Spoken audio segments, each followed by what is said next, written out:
नमस्कार मंडळी. तर आज आपण बनवणार आहोत rohu fish curry. Gauri home kitchen ब्लॉगच्या पुन्हा एकदा नवीन रेसिपीमध्ये आपले मनपूर्वक स्वागत आहे. तर चला आपण रेसिपीला सुरुवात करूया. तर ही आज रोहू फिश करी ही 1 kgच्या प्रमाणामध्ये आपण करणार आहोत. तर चला रेसिपीला सुरुवात करूया. त्यासाठी मी 1 kg फिश घेतलेली आहे. त्याला चांगल्या प्रकारे वॉश करून घेतलेला आहे. त्यानंतर त्यामध्ये 1 टेबलस्पून अद्रक लसूण कोथिंबीरची पेस्ट घालून घेतलेली आहे. त्यानंतर चवीप्रमाणे मीठ आणि 1 टेबलस्पून हळद घालून आपल्याला चांगल्या प्रकारे सगळ्या पीसेसला लावून घ्यायचं आहे आणि 10 मिनिट आपल्याला रेस्ट करायसाठी ठेवायचं आहे. तर बघू शकता इथे सगळ्या पीसेसला मी हळद मीठ लावून घेतलेलं आहे. तर बघू शकता त्यानंतर आपल्याला हे पीसेस फ्राय करून घ्यायचे आहे. त्यासाठी मी एक पॅन घेतलेला आहे. त्यामध्ये थोडं तेल घालून त्यामध्ये पीसेस घालून घेतलेले आहे. त्यानंतर पलटून दोन्ही बाजूने आपल्याला पीसेस चांगल्या प्रकारे शिजवून घ्यायचे आहे.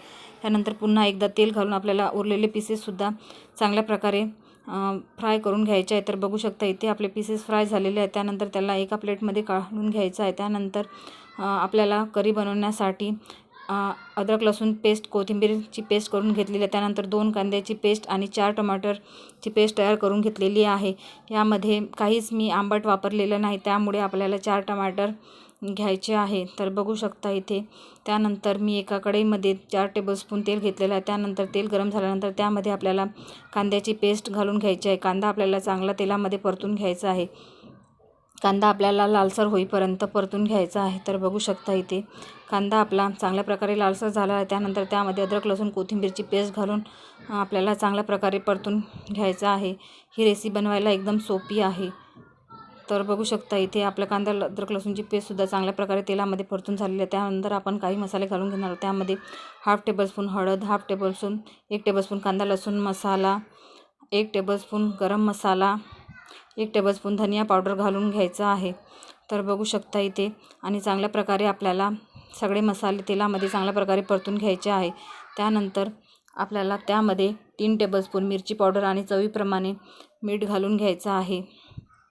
सगळे चवीप्रमाणे मीठ घालून घेतलेलं आहे. त्यानंतर त्याला चांगल्या प्रकारे मिक्स करून घ्यायचं आहे. तेलामध्ये आपल्याला सगळे मसाले चांगल्या प्रकारे शिजवून घ्यायचे आहेत. तर बघू शकता इथे तेल सुटेपर्यंत आपल्याला चांगले मसाले शिजवून घ्यायचे आहे. त्यानंतर त्यामध्ये आपल्याला टोमॅटोची पेस्ट टाकायची आहे.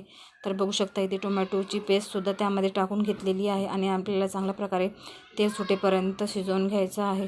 त्यानंतर त्यामध्ये आपल्याला गरम पाणी घालून घ्यायचं आहे. गरम पाणी घातल्यानंतर आपल्याला त्याची मसाल्याला आपल्याला चांगल्या प्रकारे उकळी येऊ द्यायची आहे. तर बघू शकता इथे आपल्या मसाल्याला चांगल्या प्रकारे उकळ आलेली आहे. त्यानंतरच आपल्याला पीसेस घालून घ्यायचे आहे.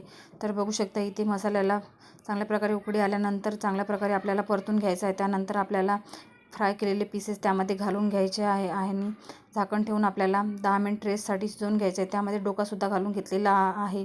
त्यानंतर झाकण ठेवून आपल्याला 5 मिनिटं शिजवून घ्यायचं आहे. तर बघू शकता इथे आपली फिश करी एकदम खाण्यासाठी रेडी झालेली आहे. त्यानंतर त्यावर आपल्याला कोथिंबीर घालून घ्यायचं आहे. तर बघू शकता इथे फिश आपली चांगल्या प्रकारे शिजलेली आहे. फिशला जास्त शिजवायचं नाही, त्यामुळे आपले पीसेस तुटू शकतात. बघू शकता डोकासुद्धा चांगल्या प्रकारे शिजलेला आहे. त्यानंतर एका याच्यामध्ये आपल्याला सर्व करून घ्यायचं आहे. तर बघू शकता इथे आपली फिश करी एकदम खाण्यासाठी रेडी झालेली आहे आणि बघायलासुद्धा एकदम टेस्टी अशी दिसत आहे.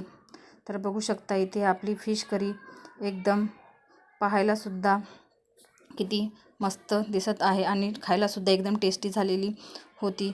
तुम्हाला ही रेसिपी थोडी जरी आवडली असेल तर लाईक करा, कमेंट करा आणि चॅनलवर नवीन असाल तर सबस्क्राईब करा आणि असेच माझे नवनवीन व्हिडिओ बघत राहा. धन्यवाद.